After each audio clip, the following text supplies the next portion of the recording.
Alhamdulillah Rabbil Alamin. Alhamdulillahilladzi 'allamal Qur'an khalaqal insan 'allamahul bayan 'allamal insana ma lam ya'lam. Asyhadu an la ilaha illallah wa asyhadu anna Muhammadan 'abduhu wa rasuluh la nabiyya wa la rasula ba'dah. Allahumma salli wa sallim ala nabiyyina Muhammad wa ala alihi wa sahbihi ajma'in. Rabbi syrah li sadri wa yassir li amri wahlul 'uqdatam min lisani yafqahu qawli. Allahumma zidna imanan wa yaqinan wa fiqhan. Bapak Ibu jemaah Masjid Baitul Mukhlisin yang Allah muliakan, sehat Bapak Ibu semuanya? Alhamdulillah. Insyaallah sehat lahir batin. Di pengajian subuh kali ini jadwal sebenarnya Ustaz Syarif Lukman, kebetulan beliau ada halangan sehingga tidak bisa hadir. Ustaz Husna juga tidak ada, lagi keluar kota. Ustaz Fahri juga tidak ada, lagi keluar kota. Jadi kepaksa pakai ban serap pagi ini Bapak Ibu ya. Nah, kita melanjutkan pembacaan hadis seperti biasa.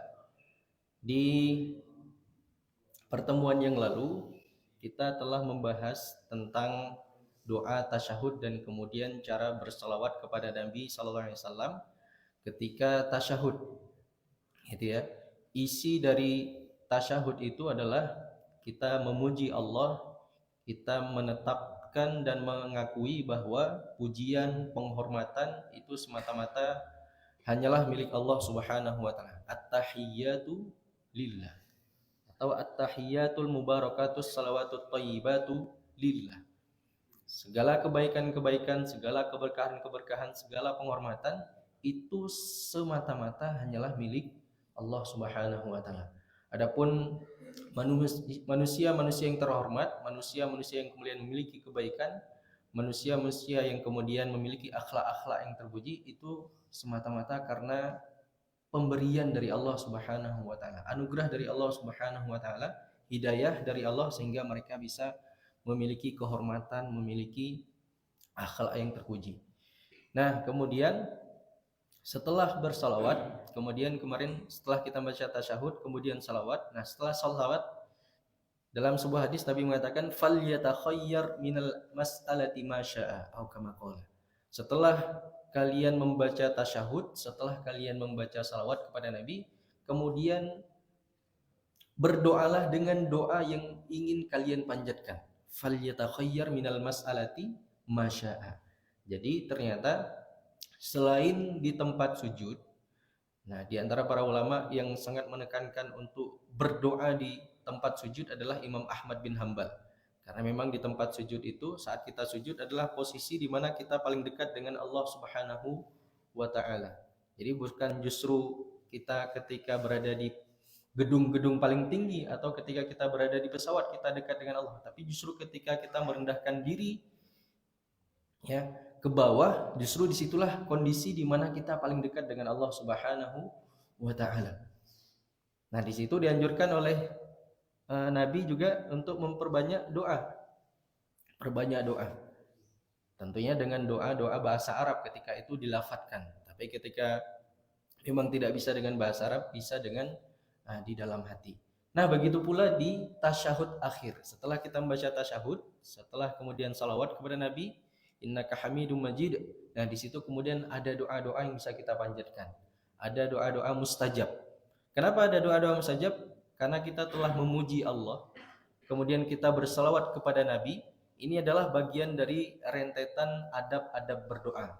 Adab-adab berdoa itu kita memuji kepada Allah terlebih dahulu, kemudian bersalawat kepada Nabi, kemudian mendoakan kaum muslimin. Jadi sebelum kita mendoakan diri kita sendiri, kita mendoakan kaum muslimin terlebih dahulu. Doa yang biasa dipakai itu Allahumma ighfir lil mu'minina wal mu'minat wal muslimina wal muslimat. Ya Allah, ampunkanlah orang-orang mukmin dan mukminat, muslimin dan muslimat. Al ahya'i minhum wal amwat. Orang-orang yang masih hidup maupun orang-orang yang telah terlebih dahulu meninggal. Jadi memang kalau jadi orang muslim itu banyak sekali keutamaannya, baik masih hidup maupun sudah meninggal, kita tetap mendapatkan doa-doa dari kaum muslimin dari orang-orang yang kita kenal maupun dari orang-orang yang kita tidak kenal. Di sini kemudian ikatan iman itu tumbuh ketika menjadi seorang muslim. Nah, kemudian tetapi di beberapa hadis memang ada doa-doa yang memang bentuknya al-ma'thur, langsung diajarkan oleh Nabi sallallahu alaihi wasallam. Ya, di antara doa itu yang pertama ini di hadis ke-118 bab ad-du'a ba'da tasyahud al-akhir. Bab tentang berdoa setelah tasyahud akhir. Nah, ini hadis dari Umdatul Ahkam an Abi Hurairah radhiyallahu anhu qala kana Rasulullah sallallahu alaihi wasallam yad'u. Dari Abu Hurairah radhiyallahu anhu bahwa Rasulullah sallallahu alaihi wasallam berdoa dengan doa Allahumma inni a'udzubika min adzabil qabri. Ya Allah, sesungguhnya aku berlindung kepadamu dari azab kubur, wa adzabin nar, dan azab api neraka, wa min fitnatil mahya wal mamat, dari fitnah kehidupan dan juga fitnah kematian, wa min fitnatil masihid dajjal, dan dari fitnah al-masih dajjal. Hadis riwayat Bukhari dan Muslim. Nah, di dalam riwayat Muslim di sini ada secara lebih jelas mengatakan idza tasyahhada ahadukum. Ini ya. Jika kalian telah selesai membaca tasyahud, falyasta'id billah min arba', maka mintalah perlindungan kepada Allah Subhanahu wa taala dari 4 hal. Apa aja 4 hal itu? Nah, yang tadi disebutkan. Azab kubur, azab neraka, fitnah kematian dan kehidupan, dan kemudian fitnah al-masih Dajjal. Sudah hafal Bapak Ibu semuanya doa ini? Sudah ya, insyaallah. Nah, supaya sedikit semangat dan menghilangkan rasa ngantuk, kita baca bareng-bareng. Nah, saya baca terlebih dahulu doanya. Allahumma inni a'udzubika min adzabil qabri wa adzabin nari wa min fitnatil mahya wal mamat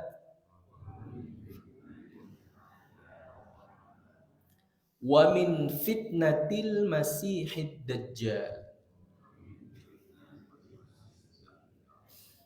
Nah, ini adalah doa yang ma'thur dari Nabi, langsung Nabi ajarkan dan dianjurkan untuk dibaca setelah membaca tasyahud sebelum salam. Boleh nggak Ustaz dibaca di luar sholat? Boleh. Ya, kalau kita membaca di luar sholat juga diperbolehkan. Nah, apa pelajaran dan faedah dari hadis ini? Yang pertama, dianjurkan membaca doa ini setelah tasyahud akhir. Tentu memang sebagian para ulama mengatakan doa ini sangat utama dibaca terutama ketika sholat sendirian. Ketika sholat sendirian kita memang dianjurkan memperbanyak doa. Berbeda ketika seseorang mengimami jamaah. Ketika mengimami jamaah, sebagian para ulama mencukupkan di innaka hamidum majid dan kemudian langsung salam. Kenapa? Itu untuk meringankan sholat. Karena memang orang-orang jamaah itu mungkin ada yang memiliki kebutuhan, ada yang mungkin lagi dikejar penerbangan di bandara Bapak Ibu ya, atau ada dikejar lain, jangan dikejar orang utang.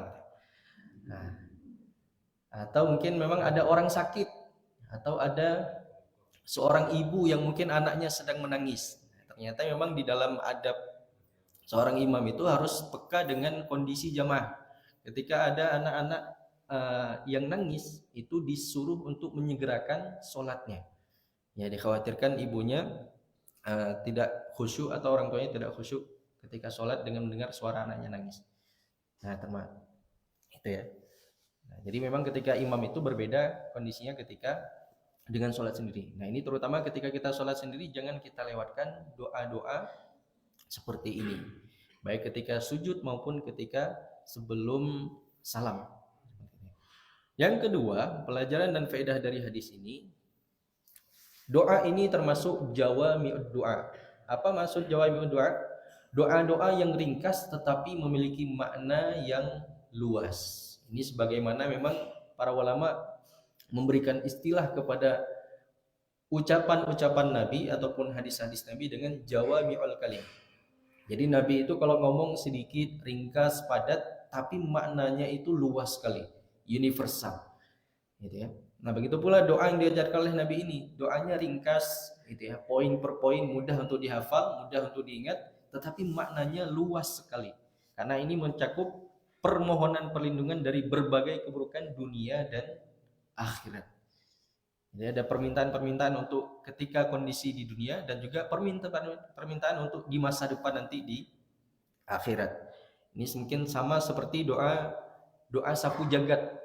Rabbana atina fid dunya hasanah wa fil akhirati hasanah wa qina adzabannar. Ini bagian dari doa-doa yang jawami'ul kalim atau jawami'ud doa. Doa-doa yang ringkas tetapi memiliki makna yang luas. Seperti itu ya. Nah, apa keburukan dunia dan akhirat itu? Nah, keburukan dunia dan akhirat itu ada 4 hal yang disebutkan dalam doa ini. Yang pertama adalah berlindung dari azab kubur, min adzabin fil qabri. Nah, bahkan doa perlindungan dari azab kubur ini juga dianjurkan dibaca ketika seseorang zikir pagi dan sore. Itu ada doa Allahumma inni a'udzubika min adzabil qabri. Gitu ya. Ya Allah, aku berlindung kepadamu dari siksa azab kubur. Nah, di dalam Al-Qur'an Allah Subhanahu wa taala menyebutkan satu ayat yang menunjukkan adanya azab kubur. Nah, itu di surat Ghafir ayat 46, An-naru yu'raduna 'alaiha ghuduwwan wa 'ashiyya. Kepada mereka di sini disebutkan dalam konteksnya Fir'aun dan bala tentaranya, mereka diperlihatkan neraka pada pagi dan petang hari. Jadi meskipun mereka mati tenggelam di dalam laut, ya, bukan berarti mereka tidak mendapatkan azab kubur karena tidak dikubur, bukan seperti itu ya. Jadi meskipun matinya tenggelam, matinya dimakan binatang buas misalkan, orang-orang seperti itu kalau mereka memang bermaksiat, orang-orang kafir, mereka tetap mendapatkan azab kubur seperti itu. Nah, mereka mendapatkan pemandangan yang sangat buruk di dalam kubur. Apa itu? An-nar. Pemandangan tentang azab neraka. Setiap pagi dan petang hari dinampakkan, dipertontonkan. Jadi memang salah satu kesibukan orang-orang penduduk orang-orang di alam kubur itu adalah nonton, Bapak. Seperti orang-orang hari ini kesibukannya nonton HP. Ini orang-orang yang di dalam kubur juga nonton apa? Nonton azab kubur. Nah, gara-gara ini kemudian Nabi menceritakan setiap kali mereka melihat siksa api neraka, mereka mengatakan, ya Allah, tangguhkanlah hari kiamat. Ya Allah, tangguhkanlah hari kiamat. Jangan dulu kiamat, biarkan kami di alam kubur saja. Karena kalau sudah sampai hari kiamat, mereka akan segera dimasukkan ke dalam api neraka. Wa yauma taqumus sa'atu adkhilu ala fir'auna asyaddal 'adzab. Dan pada hari terjadinya kiamat, dikatakan kepada mereka, masukkanlah keluarga Fir'aun ke dalam azab yang paling keras. Ayat ini menjelaskan tentang dua kondisi. Jadi kondisi yang pertama, an-naru yu'raduna 'alaiha ghuduwwan wa 'ashiyya. Penggalan ayat ini menunjukkan tentang adanya azab kubur. Jadi mereka diperlihatkan neraka setiap pagi dan sore hari. Gitu ya. Sebelum kemudian setelah mereka ditampakkan pemandangan azab api neraka, maka kemudian datanglah hari di mana mereka akan dimasukkan. Sebelumnya baru nonton, tapi kemudian langsung mengalami sendiri. Nah, jadi ada dua kondisi. Nah, kondisi yang pertama ini para ulama menyebutkan sebagai kondisi di mana tentang adanya azab kubur. Nah, di sini jelaskan oleh Imam Ibnu Katsir bahwa ruh-ruh mereka diperlihatkan azab neraka pagi dan petang hingga hari kiamat. Ini ya. Fa inna arwahahum tu'radu 'alan nar sabahan wa masa'an. Fa idza kana yaumul qiyamah ijtama'at arwahuhum wa ajsaduhum finnar. Dan ketika hari kiamat terjadi, ruh dan jasad mereka kembali disatukan kembali, kemudian mereka dimasukkan ke dalam api neraka. Wa hadhil ayah, dan ayat ini menjadi dalil yang disepakati oleh ahlu sunnah tentang adanya azab di alam barzakh. Alam barzakh itu adalah alam sebelum di antara alam dunia dan alam akhirat, gitu ya. Jadi memang beda alamnya. Makanya tadi meskipun orang meninggal terbakar, hangus, habis seperti itu ya, tidak bisa dikuburkan, seperti mungkin beberapa ritual di luar agama Islam yang membakar mayat seperti itu ya. Kemudian abunya diterbangkan ke angin. Nah, jadi apakah mereka Ustaz nggak kena azab kubur? Mereka tetap kena. Karena tadi yang diperlihatkan itu adalah ruhnya. Seperti itu ya. Ruhnya. Nah, di sini kemudian juga dijelaskan oleh Imam Al-Qurtubi menjadikan ayat ini sebagai dalil tentang adanya azab kubur. Beliau berkata, sebagian ulama berdalil untuk menetapkan adanya azab kubur dengan firman Allah, mereka diperlihatkan kepada neraka pagi dan petang selama dunia masih ada. Jadi ini menjadi keyakinan seorang muslim, seorang mukmin tentang adanya azab kubur. Nah, kalau tidak salah, saya pernah mendengar cuplikan video dari Ahmad Didat. Ahmad Didat ini gurunya Dzakir Naik. Ketika dia berdebat dengan salah seorang ateis, dia ditanya, bagaimana ketika yang Anda sampaikan tentang azab kubur, azab siksa api neraka itu tidak ada? Maka kemudian Ahmad Didat menjawab, kalau memang tidak ada, ya sudah selesai. Ya. Tapi masalahnya bagaimana kalau azab itu ada dan engkau tidak mempersiapkannya? Nah, ini yang repot. Gitu ya. Kalau memang tidak ada azab kubur, tidak ada azab api neraka, setidaknya kita sudah mempersiapkan diri. Ya udah, kalau tidak ada, selesai sudah. Tapi kalau ada, nah yang repot orang-orang yang kemudian orang-orang kafir, orang-orang yang kemudian tidak meyakini tentang adanya azab kubur dan api neraka, seperti itu ya. Nah, kemudian dalam hadis ini secara lebih tegas dijelaskan dari hadis dari Ibnu Abbas radhiyallahu anhu. Beliau berkata, marran Nabi sallallahu alaihi wasallam ala qabrain. Nabi pernah melewati dua kuburan.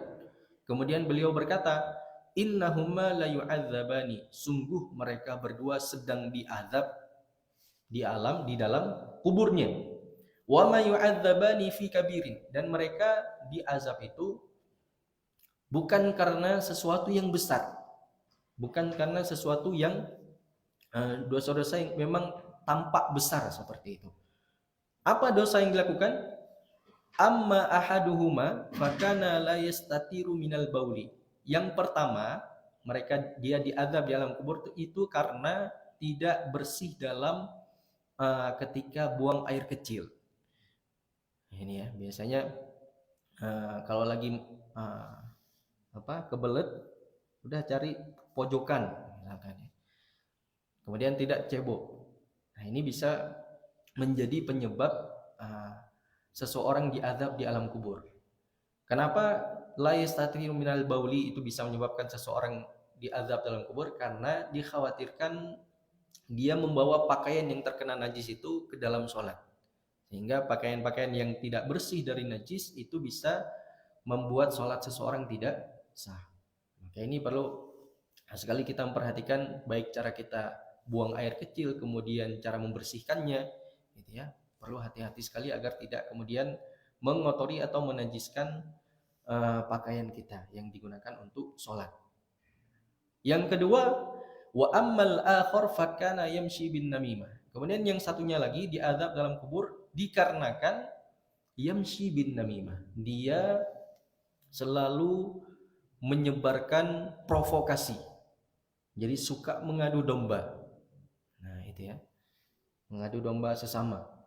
Nah, ini adalah orang-orang yang nanti mendapatkan azab di alam kubur. Nah, para hadirin yang Allah Subhanahu wa taala, memang dosa ini tampak tidak besar, tapi sebenarnya berdasarkan hadis ini menunjukkan dosa itu memang tidak ada yang kecil sebenarnya. Makanya dalam sebuah ungkapan disebutkan, la tandur ila sigharil khati'ah. Janganlah kalian melihat pada kecilnya dosa atau kecilnya perbuatan maksiat atau kesalahan. Walakin undur ila man asaita, akan tetapi lihatlah kepada siapa kamu bermaksiat, kepada siapa kamu berbuat dosa. Jadi kita berbuat dosa itu jangan lihat besar kecilnya, oh lah ini dosa kecil, oh lah ini dosanya tidak seberapa, nanti bisa istighfar. Jangan lihat seperti itu, tapi lihatlah kepada siapa kita berbuat dosa. Kita berbuat dosa kepada zat yang telah memberikan nikmat yang begitu banyaknya, tidak terhitung kepada kita, tapi kemudian kita dengan tega bermaksiat ataupun melanggar perintah-perintahnya. Ini ya. Jadi kalau dosa-dosa kena cipratan air kencing saja bisa terkena adab kubur, gimana orang-orang yang kemudian badannya, tangannya itu kotor atau bersimbah dengan darah kaum muslimin. Itu seperti orang-orang Israel hari ini ya. Itu mereka jangankan adab kubur, mereka itu langsung masuk api neraka tanpa hisab, Bapak Ibu. Jadi kalau ada kita masuk surga tanpa hisab, mereka masuk neraka tanpa hisab. Jadi nggak perlu diperiksa lagi, sudah jelas langsung dimasukkan dalam api neraka. Nasallallahu alaihi. Nah, Imam Nawawi menjelaskan hadis ini dalam syarah Sahih Muslim, sebab keduanya termasuk perkara besar adalah bahwa tidak menjaga diri dari air kencing, sehingga dapat menyebabkan batalnya sholat. Maka meninggalkannya adalah dosa besar tanpa keraguan. Saya meninggalkan untuk membersihkannya secara sempurna. Nah, adapun melakukan namimah dan berusaha menimbulkan kerusakan merupakan termasuk perbuatan yang paling buruk, seperti itu ya. Nah, ini di sini dijelaskan oleh Imam Nawawi, ifbatu adzabil qabri. Hadis ini menjadi dalil tentang adanya azab kubur, dan itulah madhab ahlul haq. Itu tentang azab kubur. Kemudian yang kedua, azab neraka. Min adzabil qabri wa min adzabin nar. Yang kedua, kita memohon perlindungan kepada dari azab neraka. Di dalam Quran surat Al-Hajj ayat 22 Allah berfirman, kullama aradu ay yakhruju minha min ghammin u'idu fiha wa dhuqu adzabal hariq. Ayat yang semisal juga ada tertera di dalam Quran surat As-Sajdah. Gitu ya. Apa artinya? Setiap kali mereka hendak keluar darinya, yaitu dari neraka, karena tersiksa, mereka dikembalikan lagi ke dalamnya dan dikatakan kepada mereka, dzuqu adzabal hariq. Rasakanlah azab yang membakar. Nah, kita di sini bisa ada dua makna. Yang pertama, makna dari penggalan ghammin, kullama aradu ay yakhruju minha min ghammin. Setiap kali mereka ingin keluar dari neraka. Kenapa penduduk neraka pengen keluar dari neraka? Karena mereka merasakan gham. Apa itu gham? Gham itu adalah kesedihan, kesusahan, tekanan, penderitaan yang dirasakan oleh penduduk neraka. Jadi kalau orang di penjara saja yang mungkin tidak dibakar, siksanya mungkin tidak dibakar, tidak ditusuk tubuhnya, tidak dipotong-potong tubuhnya, itu saja pengen cepat-cepat keluar, apalagi di dalam neraka yang itu dibakar, betul-betul panasnya berkali-kali lipat dari panas api di dunia. Tentu mereka lebih ingin dan lebih cepat keluar dari siksa api neraka. Nah, jelaskan oleh Imam Ibnu Katsir dalam sebuah keterangan, beliau menukil dari sahabat Salman Al-Farisi, an-naru saudaun mudlimatun. Jadi neraka itu, apinya itu hitam dan gelap. Nyala apinya tidak memberikan cahaya. Demikian pula bara apinya. Jadi ternyata api yang paling api dalam neraka itu ternyata tidak seperti api yang di dunia, yang mungkin memberikan nyala, bercahaya, memberikan cahaya. Tetapi api dalam neraka itu, dalam sebuah riwayat disebutkan ini, itu hitam apinya. Itu saking panasnya, makanya belum terkena apinya saja, itu seseorang sudah meleleh seperti itu ya. Nah, dalam riwayat ini disebutkan, Imam Ibnu Katsir juga menukil dari Zaid bin Aslam, balaghani anna ahlan nari fin nari la yatanaffasun. Telah sampai kepadaku bahwa penghuni neraka di dalam neraka tidak bisa bernafas. Bapak Ibu mungkin pernah merasakan ketika bakar sate, Bapak Ibu. Ketika lagi bakar sate, kemudian asapnya itu ke orang yang lagi ngipas. Itu matanya berair seperti itu ya, nggak bisa bernafas, terbatuk-batuk. Atau mungkin orang-orang yang kebakaran rumahnya dan dia berada di dalam rumah ketika kebakaran, itu kan nggak bisa bernafas. Nah, makanya SOP-nya itu ketika kebakaran jangan lihat ke atas, kemudian tutup hidung seperti itu ya, biar tidak menghirup nafas. Nah di dalam neraka seperti itu, sudahlah apinya menyala, panasnya luar biasa, mereka tidak bisa bernafas. Seperti itu ya, sesak setiap kali mereka bernafas itu sesak. Nah bayangkan mereka bernafas saja tidak bisa, gitu ya, apalagi kemudian melakukan hal-hal di luar daripada bernafas. Bernafas itu aktivitas paling ringan, bahkan tidak kita sadari, tidak perlu kita kontrol bahkan katanya. Jadi bernafas ya sudah mengalir saja seperti itu. Itu saja itu tidak bisa dilakukan oleh penghuni neraka. Memang betul-betul panas sekali, makanya disebutkan min ghammin, betul-betul penderitaan yang luar biasa, tekanan sekali, gitu ya. Nah kemudian yang kedua, mereka tidak akan dapat jalan keluar. U'idu fiha, sudahlah mereka menderita dalamnya, kemudian pengen keluar. U'idu fiha, setiap kali sudah mereka sampai di tepi neraka, mereka dicampakkan lagi ke tengah-tengah neraka untuk kemudian merasakan azab. Nah ini jelaskan oleh Imam Al-Qurtubi, ketika idza ishtadda ghammuhum fiha farru, ketika penderitaan mereka di dalamnya semakin berat, faman khalasa minhum ila syafiriha, mereka berusaha melarikan diri. Jika ada di antara mereka yang berhasil sampai ke tepinya, ila syafiriha a'adatsumul malaikah fiha bil maqami, para malaikat mengembalikan mereka ke dalamnya dengan palu-palu pemukul. Jadi Bapak Ibu yang dimuliakan Allah SWT, dalam sebuah riwayat sebutkan jasad atau tubuh penghuni neraka itu tidak sebagaimana ketika mereka di dunia. Jadi tubuh penghuni neraka itu memang besar sekali, raksasa bentuknya, gitu ya. Dalam sebuah riwayat disebutkan salah satu gigi geraham penghuni neraka itu sebesar gunung Uhud. Itu gigi gerahamnya saja baru sebesar gunung Uhud. Itu gimana besarnya, itu baru giginya saja sebesar gunung Uhud. Atau seperti di sini ada gunung apa sini? Nah itu ya, sebesar itu gunung. Itu baru gigi geraham sebiji, gitu ya. Belum badannya, belum wajahnya. Kenapa bisa besar seperti itu? Itu tadi untuk merasakan azab, gitu ya. Untuk dirasakan azab yang berlipat-lipat seperti itu. Nah, setiap kali mereka ingin keluar, Allah kembalikan lagi melalui perantara malaikat dengan palu-palu, dipukul lagi sampai mereka terhempas kembali ke tengah-tengah neraka. Kemudian mereka berenang lagi ke tepi neraka, kemudian dipukul lagi oleh para malaikat, sehingga seperti itu terus. Jadi kalau orang-orang kafir ya udah khalidina fiha abada, mereka selama-lamanya seperti itu. Nah, kemudian ada perkataan dari Fudail bin Iyad, wallahi ma tama'u fil khur, demi Allah mereka tidak memiliki harapan untuk keluar.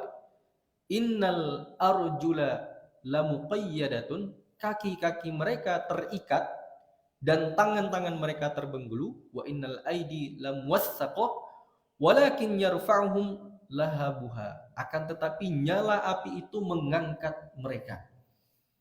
Nah, kalau dalam perkataan Fudail bin Iyad ini, mereka bukan berenang sendiri ke tepi neraka, tapi karena memang api neraka itu menyala begitu besarnya sehingga mereka pun terhempas sampai ke atas atau ke tepi neraka. Wa tarudduhum maqami'uha, kemudian palu-palu pemukulnya mengembalikan mereka ke dalam neraka. Nah, ini dahsyat sekali memang siksa api neraka, ya, sehingga membuat orang-orang kafir itu memang putus asa dan mereka berharap, ya Allah matikan saja. Ya inilah yang membuat azab neraka itu begitu pedih. Kalau makanya di dalam ketika kita di dunia ada rasa sakit itu ada ukuran-ukurannya, sehingga kita memang bisa kemudian ketika di ukuran tertentu kita mencapai ukuran rasa sakit tertentu, kita akan meninggal, gitu ya. Berbeda dengan orang-orang yang di dalam siksa api neraka, mereka berada di puncak sakit yang seharusnya mereka dengan sakit itu sudah mati, tapi mereka tidak mati-mati. Inilah yang kemudian membuat adab neraka itu menjadi sangat pedih sekali, sangat dahsyat luar biasa. Gitu ya. Nah, katanya kalau seorang ibu melahirkan itu sakitnya itu memang luar biasa, yang memang tidak bisa dirasakan kecuali memang oleh seorang ibu yang kemudian hamil dan melahirkan. Nah, itu sakitnya sangat luar biasa, itu dahsyat sekali, itu ibu-ibu yang tahu sebenarnya. Nah, sakitnya itu makanya dalam sebuah hadis disebutkan ketika seorang ibu melahirkan dan kemudian dia meninggal, dia itu mati syahid. Karena memang perjuangannya dahsyat sekali. Ya, sakit sekali.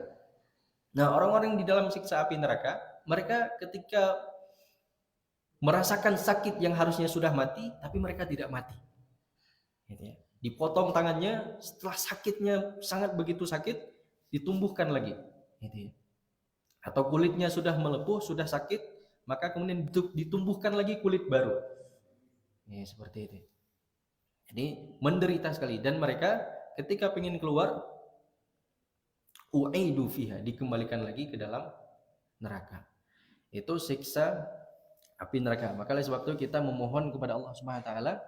Ada banyak sekali doa-doa yang diajarkan oleh Nabi supaya kita berlindung dari siksa api neraka. Baik dalam Al-Qur'an seperti Rabbana atina fid dunya hasanah wa fil akhirati hasanah wa qina. Jadi secara khusus menyebutkan wa qina adzabannar, dan lindungilah kami dari siksa api neraka. Gitu ya. Atau setelah salat, Allahumma ajirna minan nar, ya Allah lindungilah kami dari siksa api neraka. Ajirna minan nar, Allahumma ajirna minan nar, Allahumma ajirna minan nar. Ada banyak sekali doa-doa yang kemudian Allah ajarkan, Nabi ajarkan untuk supaya kita terlindung, terbebas dari siksa api neraka. Nah, kemudian yang ketiga, kita berlindung dari fitnah kehidupan dan kematian. Nah, sebelum itu kita mesti tahu dulu apa sebenarnya arti fitnah, gitu ya. Nah, kata fitnah itu berasal dari akar kata fatana yaftinu fitnatan. Nah, Ibnu Mandur dalam Lisanul Arab, kamus bahasa Arab, menyebutkan al-fitnatu al-ikhtibaru wal imtihan. Fitnah itu adalah ujian dan cobaan. Orang-orang Arab menggunakan kata fitnah itu untuk menyebutkan fatantud dhahab binar, menguji emas dengan api supaya bisa memisahkan emas dari kotoran-kotorannya sehingga bisa kemudian muncul emas murni. Seperti itu ya. Nah, ini digunakan dengan kata fitnah, fatantud dhahab binar. Aku menguji emas itu dengan api. Maka kemudian di sini juga dijelaskan oleh Ar-Raqib Al-Asfahani, asal makna al-fatnu atau fitan adalah memasukkan emas ke dalam api agar tampak kualitasnya. Apakah emas itu baik atau buruk.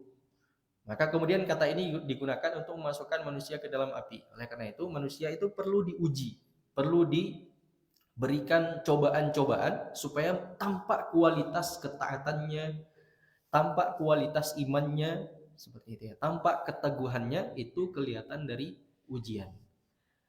Gitu ya. Maka kalau orang tidak mau diuji, tidak mau mendapatkan ujian, berarti palsu. Palsu Bapak Ibu ya. Palsu keimanannya, tidak bisa dipercaya karena tidak mau diuji coba. Nah, yang pertama ada namanya fitnatul mahya, fitnah kehidupan. Imam An-Nawawi menjelaskan makna fitnah kehidupan ketika mensyarah hadis ini dalam syarah Sahih Muslim, wa fitnatul mahya ma ya'ridu lil insan fi hayatihi.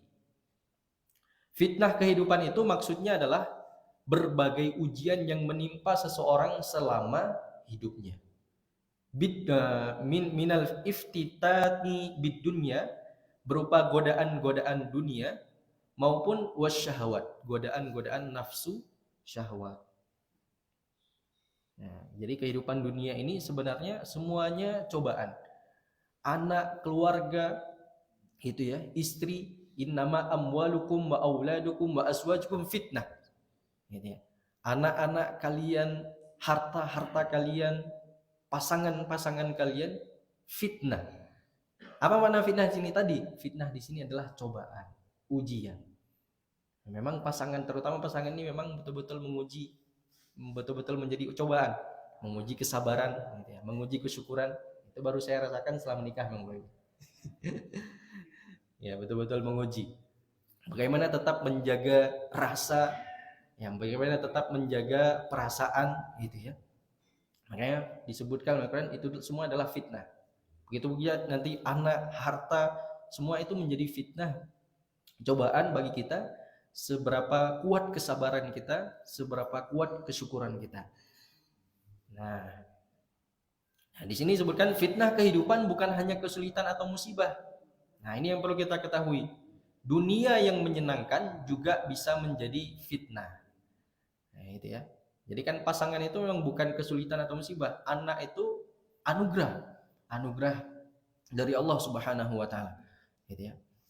Bahkan pasangan kita itu di dalam Quran surat Ar-Rum ayat 21 yang sering dibaca ketika akad nikah itu, wa min ayati an khalaqalakum min azwajikum min anfusikum, itu adalah menjelaskan tentang pasangan laki-laki dan perempuan itu adalah bagian dari tanda-tanda kebesaran Allah Subhanahu wa taala.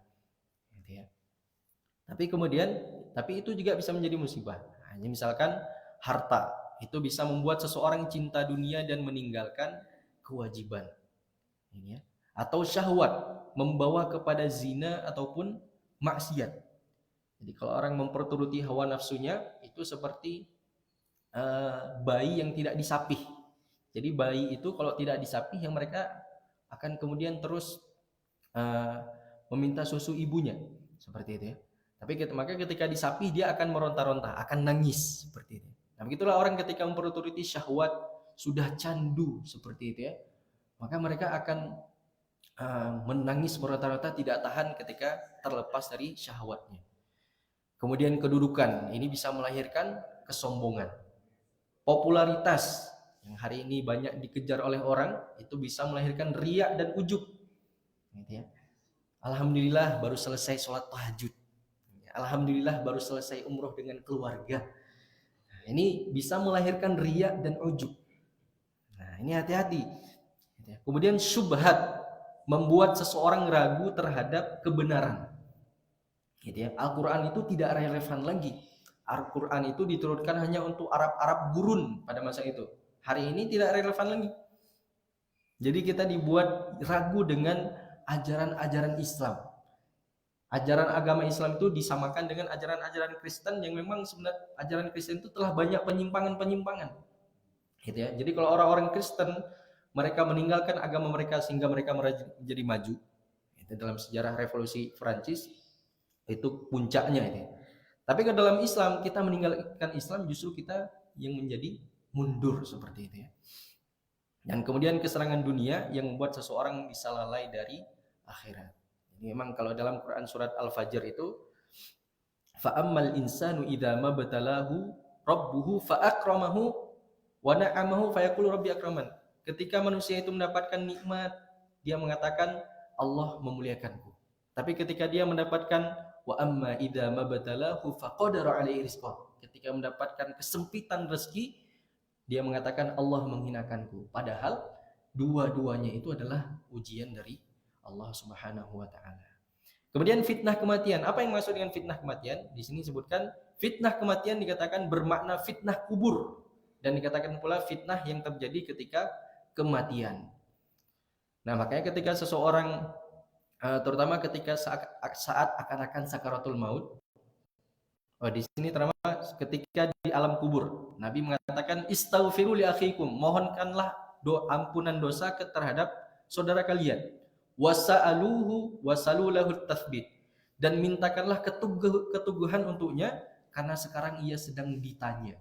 Jadi seseorang akan ditanya di alam kubur, mar rabbuka man nabiyuka, meskipun jawabannya sudah dibocorkan Bapak Ibu ya, sudah kita hafal, tapi di sana nanti enggak dengan mulut kita jawabnya, enggak tahu dengan apa. Makanya itu kita dimohon untuk mendoakan saudara kita yang telah dimasukkan dalam kubur. Nah, ini juga seperti itu. Kemudian laqinu mautakum la ilaha illallah, talkinkanlah orang-orang yang sedang menghadapi kematian di antara kalian dengan ucapan la ilaha illallah. Ini dalam sebuah riwayat disebutkan karena ketika seseorang menjelang kematiannya itu ada bisikan-bisikan setan dan berbagai syubhat yang dilemparkan oleh setan kepadanya dan semisalnya untuk menggoyahkan imannya. Jadi memang ketika sakaratul maut itu memang saat-saat terakhir kesempatan setan untuk menggodanya. Jadi setelah dia dicabut nyawa sudah tidak ada lagi kesempatan. Maka disitulah mereka betul-betul mengerahkan segala upaya tenaganya untuk kemudian memalingkan manusia. Makanya orang-orang yang ada di sekitarnya itu membantunya dengan mentalkinkannya dengan la ilaha illallah. Nah, kemudian yang terakhir fitnah dajjal. Nah, ini pembahasan fitnah dajjal ini sebenarnya pembahasan yang sangat panjang. Ini bisa jadi satu kajian sendiri dan berseri. Ya, berseries ini kajian fitnah dajjal ini. Ada banyak kitab-kitabnya, buku-bukunya yang menjelaskan tentang dajjal. Nah, di sini hanya sedikit saja. Fitnah dajjal itu adalah fitnah memang yang sangat dahsyat. Nah, Nabi menjelaskan ad-dajjalu mamsuhul ain. Dajjal itu adalah orang yang salah satu matanya terhapus atau cacat. Yang terkenal itu memang buta sebelah.